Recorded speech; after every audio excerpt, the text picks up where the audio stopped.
Okay, so hi everyone. Last time we established that a ratio is a comparison of two or more quantities.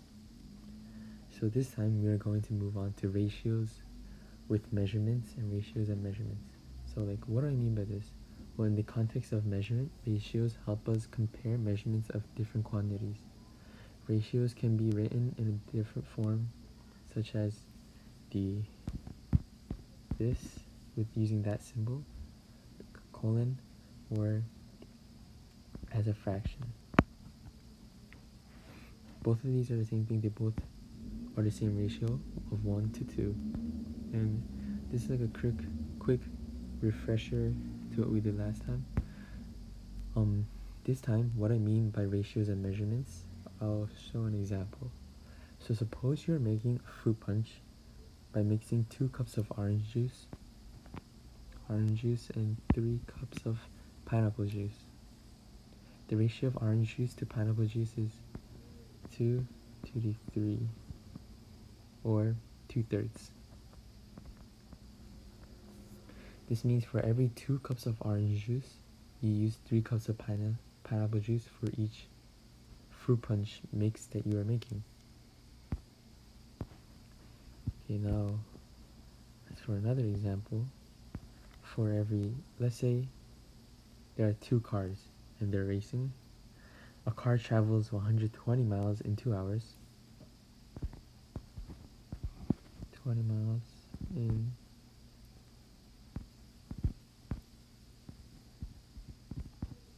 miles in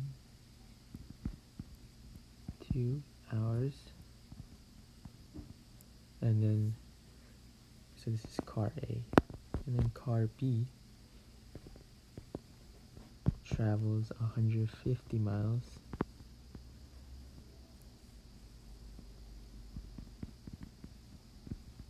in 2.5 hours. So to compare their speeds, you can find the ratios to time. So car A's ratio is just 120 to 2. Meanwhile, car B's ratio is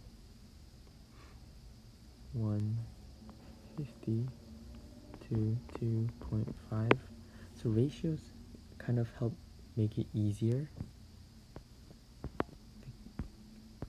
They kind of make it easier to, I guess, compare and see these different measurements or different numbers, different speeds.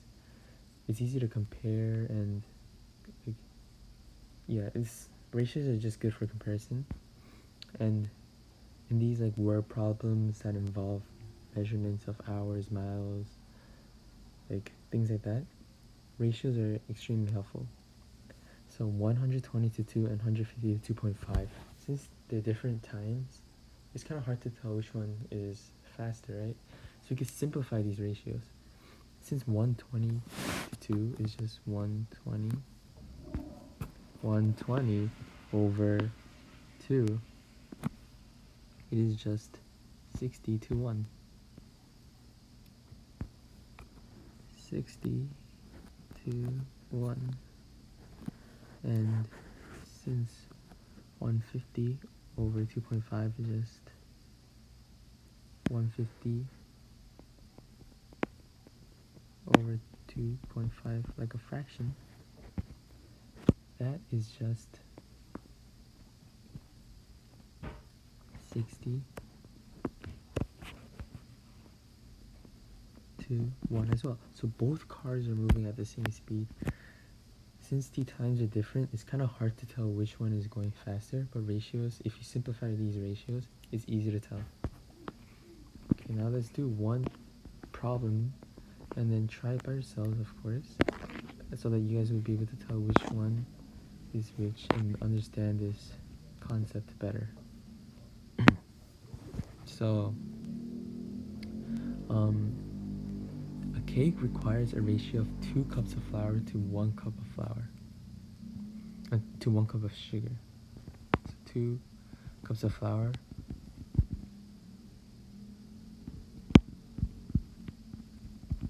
and then 1 cup of sugar.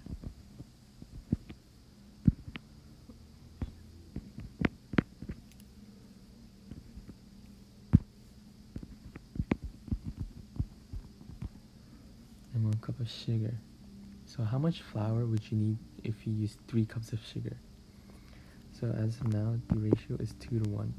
But then this 1 has to become 3 because we're using 3 cups of sugar instead of 1. So this becomes 3, and obviously the 2 won't stay the same because the ratio changes. We multiply both sides by 3 basically. So it's just 6.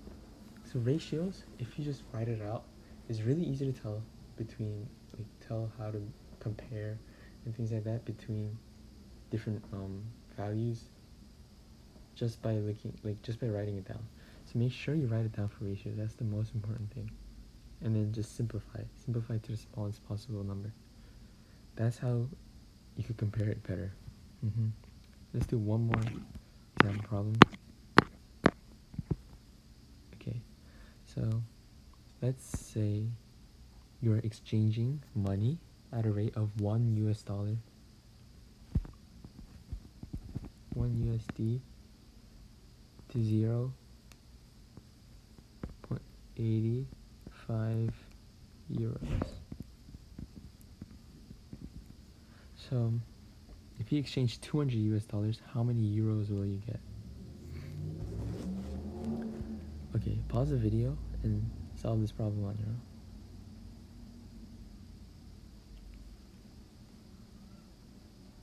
Alright, so the ratio right now is just 1 to 0.85. But there's 200 US dollars, so it will become 200. To get 200, you multiply 200. And you can't only multiply 200 on one side, you have to multiply 200 on both sides. 0.85 times 200 is just 170. That's kind of ugly. 170. So you would get 170 euros. So just writing it out makes it so much easier.